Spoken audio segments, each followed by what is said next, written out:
அல்லேலூயா. கர்த்தரும் உலக ரட்சகருமான இயேசு கிறிஸ்துவின் நாமத்தினாலே உங்கள் யாவரையும் இந்த நாளிலே வாழ்த்தி வரவேற்கிறேன். பிரியமானவர்களே, சௌக்கியமாக இருக்கிறீங்களா?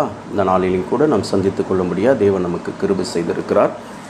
கிருபை செய்த தேவனுக்கு கோடான கோடி நன்றி செலுத்துகிறேன். நீங்களும் நன்றி செலுத்துங்க. பிரியமானவர்களே, விசேஷமாய்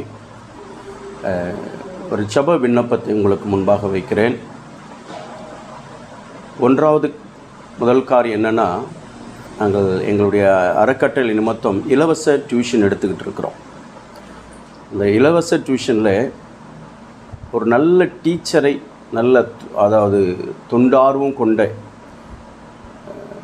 சமுதாய மனப்பான்மையோடு கூட வந்து டியூஷன் எடுக்கத்தக்கதான ஒரு நல்ல டீச்சரை கர்த்தர் கொடுக்க வேண்டும். பிள்ளைகளுக்கு கற்றுக் கொடுக்கத்தக்கதாய் பிள்ளைகள் அதிகரித்து கொண்டிருக்கிறார்கள். என்னுடைய பிள்ளைகள் படிச்சுக்கிட்டு இருக்கிறாங்க, காலேஜ் படிச்சுட்டு இருக்கிறாங்க. அதனால் இதையும் பார்க்கணும். இப்போ ஆனுவல் எக்ஸாம் நடந்துக்கிட்டு இருக்குது, இந்த இயருடைய செமஸ்டரும் நடந்துக்கிட்டு இருக்குது. இதையும் பார்த்துக்கிட்டு அதையும் பார்த்துக்க கொஞ்சம் கடினமான காரியமாக இருக்கிறது. ஆகையால் நல்ல ஒரு டீச்சரை கர்த்தர் எங்கள் இலவச டியூஷன் சென்டருக்கு கொடுக்க செபித்து கொள்ளுங்கள். அது மாத்திரமல்ல, இலவச டியூஷன் மட்டுமல்ல, அடுத்தது மியூசிக் கிளாஸும் ஆன்லைனில் எடுக்க தேவன் கிருபை செய்து கொண்டிருக்கிறார். இந்த மியூசிக் கிளாஸில் நீங்கள் இணைய விரும்பினால் என்னோடு கூட தொடர்பு கொள்ளுங்கள். இதுக்கு ஃபீஸ் உண்டு. கர்த்தருக்கு மகிமை உண்டாகட்டும். அதே மாதிரி ஆன்லைனில் வேதாகம கல்லூரி நடந்து கொண்டிருக்கிறது, வேதாகம பயிற்சி நடந்து கொண்டிருக்கிறது. இதில் நாங்கள் ஆன்லைனில் படிக்க போகிறோம் அப்படின்னு சொல்லி நீங்கள் விரும்பினால் என்னோடு கூட நீங்கள் தொடர்பு கொள்ளலாம். ஆன்லைனில் உங்களுக்கு வேதாகம கல்லூரி கற்றுக் கொடுக்கப்படுகிறது. 1 வருஷம் கோர்ஸ் இருக்கிறது, 2 வருஷம் இருக்குது, 3 வருஷம் இருக்குது. டிப்ளோமிலிருந்து படிக்கத்தக்கதான வாய்ப்புகளை உண்டாக்கி இருக்கிறோம். ஆகையால் இதில் இணைய விரும்புகிறவர்கள் என்னை தொடர்பு கொள்ளுங்கள். கர்த்தருக்கு மகிமை உண்டாகட்டும். அடுத்தது, காலையில் எனக்கு ஒரு கேள்வி. என்னுடைய மகனுடைய பிறந்த நாள் ஆண்டவரே, நாளைக்கு ஞாயிற்றுக்கிழமை கர்த்தருடைய ஓய்வு நாளாயிற்று, உங்களுடைய நாளாயிற்று, அதில் ஒன்று செய்யக்கூடாது. ஆகையால் பிள்ளைக்காக செபிக்கணும். இதில் இருக்கிற ஊழியத்தில் இருக்கிற டெய்லியனி நேயர்கள் மற்றும் அமாவாசை விடுதலை பங்காளர் திட்டத்தில் இருக்கிற பிள்ளைகள், தாய்மார்கள், தகப்பன்மார்கள், அண்ணன், தம்பி, என் உறவுகள் செபிக்கணும் பிள்ளைக்காக அப்படின்னு சொல்லி நினச்சிக்கிட்டு இருந்தேன். இதுனா அது முன்னாடியே எதுக்கு நம்ம கொடுக்கணும், நாளைக்கே கொடுத்துக்கலாமே அப்படின்னு சொல்லி ஒரு யோசனை வந்தது. அப்புறம் ஒரு யோசனை எனக்குள்ளே வந்தது. இப்போ நிறைய அரசியல் தலைவர்கள்லாம் பிறந்த நாள் 20 நாள் 1 மாதம் போதே என்ன பண்ணுறாங்க, பேனர் அடித்து ஓட்டுறாங்க, சுவரில் எழுதுகிறாங்க, பல காரியத்தை செய்கிறாங்க.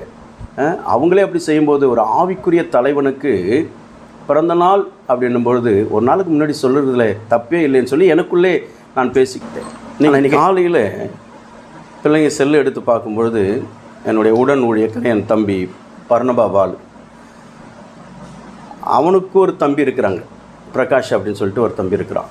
அவங்களுடைய மனைவி, அதாவது 2 பிள்ளைமே என்னுடைய தம்பிகள் தான், கர்த்தருக்கு ஸ்தோத்திரம்.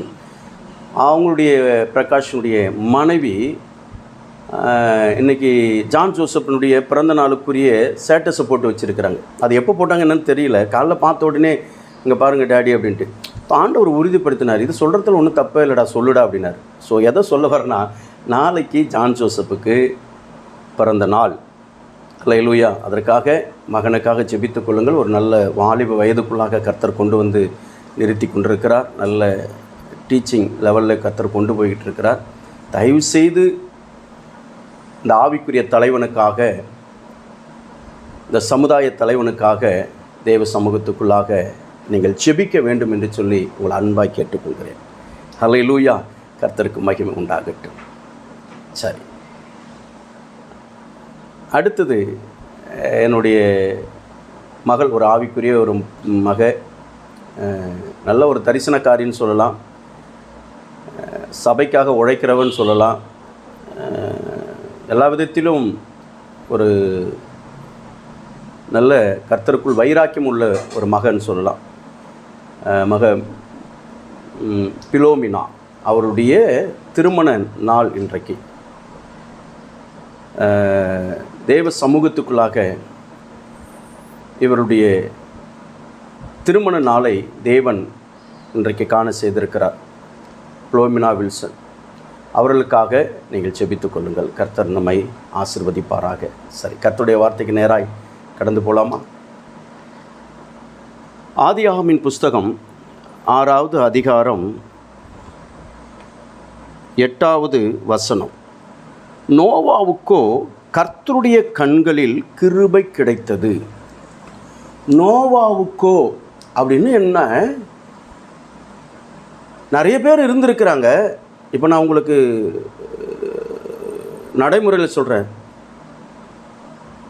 ஊர் தலைவர் வந்தாருங்க, ஒரு 1000 பேர் இருக்கும். ஆனால் தனியாக அவரை மட்டும் கூப்பிட்டு அந்த கிஃப்ட்டை கொடுத்துட்டு போனார் அப்படின்னு சொன்னால் எப்படி இருக்கும்? அதே போல் தான் இங்கே நிறைய பிள்ளைகள் இருக்கிறாங்க. ஆனால் நோவாவுக்கோ கர்த்தருடைய கண்களிலே கிருபை, அவனுக்கு மட்டும் கிருபை கிடைத்ததாம். அந்த கிருபை அந்த குடும்பத்தை சார்ந்தவர்களுக்கும் கிடைக்க ஆண்டவர் கிருபை செய்தார். அப்போ இன்றைக்கு ஆண்டவர் தம்முடைய கிருபையை உனக்கு கொடுத்து விட்டார் என்று சொல்லி விசுவாசிக்கிறேன். கிருபை உனக்கு கிடைச்சிருச்சு. உன் வாழ்க்கையில் கிருபை வந்துடுச்சு. உன் வாழ்க்கையில் என் அன்பு தேவ பிள்ளையே, இந்த கிருபையை தேவன் உனக்கு பரிபூர்ணமாய் உன் சிரசின் மேலே வைக்கிறார். இந்த நாளிலே தேவ சமூகம் உன்னோடு கூட இருந்து கொண்டிருக்கிறது. நோவாவுக்கோ இப்போ நிறைய பிள்ளைங்க இருந்தாங்க, யாருக்கும் கிடைக்கல. ஏன்னா அவங்களாம் கீழ்ப்படியலை. அவங்களாம் என்ன பண்ணலை? கீழ்ப்படியலை. ஆனால் கீழ்ப்படிஞ்சு தேவ சமூகத்துக்குள்ளாக மணவாளன் இயேசு கிறிஸ்துவுடைய வார்த்தைக்கு மணவாட்டியாகிய நீயும் நானும் கீழ்ப்படிந்து நிற்கிறோம் பார்த்தியா, ஓடுறோம் பார்த்தியா. அவருக்காக வைராக்கியம் கொண்டு எல்லாவற்றையும், பாரமான யாவற்றையும் தூக்கி எரிஞ்சு விட்டு தூசியை உதறிவிட்டு தேவனுக்காக நிற்கிறோம் பார்த்தியா. அந்த இடத்துல தான் கர்த்தர் கிருபையை வைத்திருக்கிறார். அல்லேலூயா. உனக்கு கிருபை கிடைச்சிருச்சு. மலைகள் விலகினாலும் பர்வதங்கள் இலை பெயர்ந்தாலும் என் கிருபை உன்னை விட்டு விலகவே விலகாது என்று சொல்லிட்டார். அல்லேலூயா. இந்த கிருபையை நம்ம இழந்துடக்கூடாதுங்க, இழந்துடக்கூடாது. கிருபையை கர்த்தர் கொடுத்துட்டார்னா, அதாவது கிருபை கிருபா வரங்களும் மாறாதவைகள், அழைப்பு மாறாதவைகள் தான். ஆனால் இழந்துடக்கூடாது. அல்லேலூயா. கிருபை கிடைச்சிருச்சு அப்படின்னு சொல்லிட்டு மறந்துடக்கூடாது. இப்போ தேவ சமூகத்துக்குள்ளாக இந்த கிருபையை என் அன்பு தேவ பிள்ளையே உன் வாழ்க்கையில் கொடுக்கிறாருன்னு சொன்னால், லூக்கா 1:45 என்ன சொல்லுகிறது? கிருபை பெற்றவளே வாழ்க. அல்லேலூயா. இந்த கிருபை என்ன பண்ண போகிறது? உன்னை வாழ்த்த போகிறது. நீ வாழ்ந்து சுகமாக இருக்க போகிற. பிரியமானவனே, பிரியமானவளே, உன் ஆத்துமா வாழ்வது போல எல்லாவற்றிலும் வாழ்ந்து சுகமாயிரு என்று சொல்லி. ஆமென். அல்லேலூயா. அப்போ இந்த கிருபை உன்னை வாழ வைக்க போகிறது, உன்னை உயர்த்த போகிறது. சங்கீதம் 18:35 சொல்லுகிறது, அவருடைய காருண்யம், அவருடைய கேடகம் தாவீதோடு கூட இருந்தது. அவருடைய காருண்யம் அவனை பெரியவனாக்கிற்றான். உன்னை ஒரு பெரிய ஜாதியாக மாற்ற. நீ இன்றைக்கி ஒன்றியாக இருக்கிற, தனிமையில் இருக்கிற, யாராலும் அறியப்படாமல் கூட இருக்கலாம், எல்லாராலும் அசிங்கப்பட்ட நிலைமையில் கூட இருக்கலாம். ஆனால் கர்த்தர் சொல்கிறாரு, உன்னை நான் பெரிய ஜாதியாய் மாற்றுவேன். வேதம் சொல்கிறதுல அவனை நான் பெரிய ஜாதியை ஆக்குவேன். எப்பொழுது இந்த கிருபை ஒரு மனுஷனுக்குள்ளாக கிரியை செய்யும் பொழுது. இன்றைக்கு கிருபை பெற்ற மக்களாய் கர்த்தர் நம்மளை வைத்திருக்கிறார். இந்த கிருபை நம்மளை வாழ வைக்கும், உயர்த்தும், எல்லா விதத்திலும் மேன்மைப்படுத்தும். ஆமென். அல்லேலூயா. செபிக்கலாமா? பிரியமான என் அன்பு தேவ பிள்ளையே, கிருபை உனக்கு வந்துருச்சு, கர்த்தர் கொடுத்துட்டாரு. இதை ஒரு நாள் நீ யாருக்காகவும் எதுக்காகவும் இழந்துடவே கூடாது, இழந்துடவே கூடாது. எந்த இடத்துல, எந்த காரியத்தில் கர்த்தர் உன்னை கிருபைக்குள்ளாக நடத்தினாரோ அந்த இடத்தையும் யார் நிமித்தம் கர்த்தர், பாருங்க, சாமுவேல் நிமித்தம் தாவீதை கர்த்தர் அபிஷேகம் பண்ணி ராஜாவாய் மாற்றினார். அப்போ தாவீது என் அன்பு தேவ பிள்ளையே, அதையும் அவர்களையும் மறக்கலை, சாமுவேலையும் மறக்கலை, கிருபையும் மறக்கலை. அவன் அப்படியே லிஃப்ட் ஆகிக்கிட்டே இருந்தான். இன்றைக்கு உன் வாழ்க்கையிலே கூட கர்த்தர் பேசி கொண்டிருக்கிற காரியம் என்ன தெரியுமா? கிருபை இழந்துடாத, மறந்துடாத. கிருபை பெற்றுக்கொண்ட இடத்தையும் என் அன்பு தெய்வ பிள்ளையை விட்டுவிடாத. கர்த்தருடைய ஆவியானவர் உன்னோடு கூட இடைப்பட்டு கொண்டிருக்கிறார். இந்த கிருபை உன்னோடு கூட பேசும். இந்த கிருபை உன்னோடு கூட பேசிக் கொண்டிருக்கிறது. இந்த கிருபை தாங்க ஒரு மனுஷனை பயன்படுத்தும். கிருபை இல்லைன்னா ஒன்றுமே கிடையாது. யாருக்கு? என் அன்பு தெய்வ பிள்ளையே, ஒன்றும் இல்லாதவனுக்கு. இது ஒரு ஒரு ஒரு என்ன சொல்கிறது, ஒரு பெரிய ஐஸ்வர்யம், ஆசீர்வாதம். எது இருக்குதோ இல்லையோ இது இருந்தே ஆகணும். இந்த கிருபை தான் ஒரு மனுஷனை பயன்படுத்தும். எனக்கு ஞாபகம் வருது, முந்தானத்துக்கு ஒரு ஒரு சகோதரர் ஜெபித்துக்கிட்டாருங்க. ஒரு நாளைக்கு 20 முறை 25 முறைக்கு மேலே என்ன பண்ணுவாராம், யூரின் போவாராம். வேலை செய்கிற இடத்துல வேலையே செய்ய முடியாது. அதுவும் செவ்வாய்க்கிழமை வெள்ளிக்கிழமைனா யூரின் வந்துக்கிட்டே இருக்குமா, ஒன்றுமே பண்ண முடியாதான். 25 முறை போனால் எப்படி இருக்கும் பாருங்கள். அவர் வேலை செய்வாரா, ரெஸ்ட் ரூமில் இருப்பாரா, கொஞ்சம் யோசித்து பாருங்கள். ரொம்ப வேதனையாக இருந்ததான். முந்தா நேற்றுக்கு ஜெபித்து கொண்டார்கள். நேற்றுக்கு அந்த சகோதரருடைய தாயார் சொல்கிறாங்க, பாஸ்டர் நீங்கள் ஜெபித்த பின்பு நேற்றுக்கு வெள்ளிக்கிழமை இல்லையா, 25 முறை போகிறவன் 7 முறை தான் இவர். இது நார்மல். தண்ணி குடிக்க என்ன பண்ணு, இது நார்மல். ஒரு பெரிய ஆச்சரியம். நீங்கள் ஜெபித்த பின்பு என் மகனுக்கு நேற்று தினத்து 7 முறை தான் போச்சு. 25 முறை பாத்ரூம் கையுமா இருப்பான், வேலையும் கையுமா பாத்ரூமாக இருப்பான். நானா அவ்வளோ ஞானவானா இல்லை பரிசுத்தவானா இல்லை நீதிமானா, ஒன்றும் கிடையாது. கர்த்தருடைய கிருபை, எல்லாம் கர்த்தருடைய கிருபை.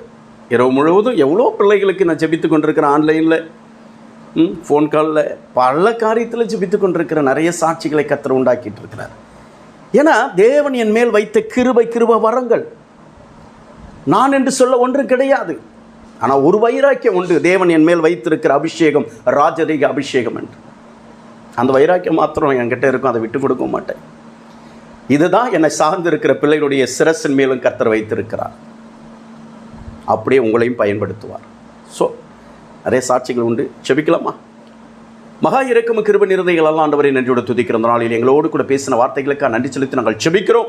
உம்முடைய கிருபை நோவாவுக்கு கிடைத்தது. அந்த கிருபை பேழைக்குள்ளாக வைத்து அந்த குடும்பத்தை பாதுகாத்து அவர்களை கர்த்தர் உயர்த்தினது, சந்ததியை ஆசீர்வதித்தது. அப்படி உம்முடைய கிருபை எங்களை ஆண்டவரை அப்பா ஸ்தோத்திரம், உம்முடைய ரத்தம், இயேசு கிறிஸ்துனுடைய ரத்தம் என்கிற பேழைக்குள்ளாக ஆண்டவரை வைத்து எங்களை பாதுகாத்து பராமரித்து ஆசீர்வதித்து உயர்த்த வேண்டுமா நாங்கள் செபிக்கிறோம். எல்லா தடைகளை உடைப்பீராக ஆண்டவரே, எங்களை வாழ வைத்து எங்களை பெரியவர்களாய் மாற்றுங்க. இதை பார்த்து கொண்டிருக்கிற பிள்ளைகளுடைய வாழ்க்கையில ஒரு ரபாலா சந்த ரிபிக்கனா துர சந்த ரபா உம்முடைய கிருபை இறங்கட்டும் சாமி. தடைகள் உடையட்டும், கட்டுகள் உடையட்டும். எவர்களுக்கு கிடைக்குதோ இல்லையோ என் பிள்ளைகளுக்கு இன்றைக்கு கிடைக்கணும் ஆண்டவரே. உண்டாக்கப்படட்டும். இப்பொழுது உம்முடைய கிருபை என் பிள்ளைகளுடைய சிரசின் மேல் வைப்பீராக. அற்புதத்தை ஆசீர்வதிங்க. இந்த நாளிலே கூட ஆண்டவரே, திருமண நாள் ஆண்டவரே கொண்டாடுகிற அன்பு மகள் பிலோமினா வில்சனுக்காக நாங்கள் செபிக்கிறோம். கர்த்தர் இந்த ஆண்டை நன்மையினால் முடிச்சுட்டி ஆசீர்வதித்து உயர்த்த வேண்டுமா நாங்கள் செபிக்கிறோம். தகப்பனே, அற்புதத்தை செய்வீராக ஆண்டவரே. நாலு தினத்தில் ஆண்டவரே ஓய்வு நாளாக இருக்கிறபடினால் இன்றைக்கே ஆண்டவரே என் மகன் ஆண்டவர் ஜான் ஜோசப் கொண்டு ஆண்டவரே பிறந்த நாளை ஆண்டவரே அப்பா கொடுத்திருக்கிற ஆண்டவரே ஜெப விண்ணப்பமாய் கொடுத்திருக்கிறேன். இதற்காக பிள்ளைகள் செபிக்கட்டும். பிள்ளை ஆண்டவரே அப்பா ஸ்தோத்திர வாழ்ந்து சுகித்திருக்க வேண்டுமா நான் செபிக்கிறேன். மகனை ஆண்டவர் ரத்த கோட்டைக்குள்ள மூடி மறைத்து ஆவிக்குரிய தலைவனாக இந்த உலகத்திலே கர்த்தர் கொண்டு வந்து ஆசீர்வதித்து உயர்த்த வேண்டுமா நாங்கள் செபிக்கிறோம். அப்படியே அந்த நாளிலே பிறந்த நாள் திருமணம் கொண்டாடுகிற ஒவ்வொரு பிள்ளைகளையும் நான் வாழ்த்தி ஆசீர்வதிக்கிறேன். உம்முடைய கிருபை சூழ்ந்து கொள்ளட்டும். பெரிய காரியத்தை செய்யும், ஆசீர்வதியும். இயேசு ரத்தம் இயேசு கிறிஸ்து நாமத்தில் ஒப்பு கொடுத்து அர்ப்பணித்து ஜெபிக்கிறேன். ஜெபங்களே எங்கள் ஜீவனுள்ள நல்ல பிதாவே. ஆமீன். ஹல்லேலூயா. கர்த்தர் நம்மை ஆசீர்வதிப்பாராக. ஆமீன். கர்த்தருடைய நாமத்துக்கு ஸ்தோத்திரம்.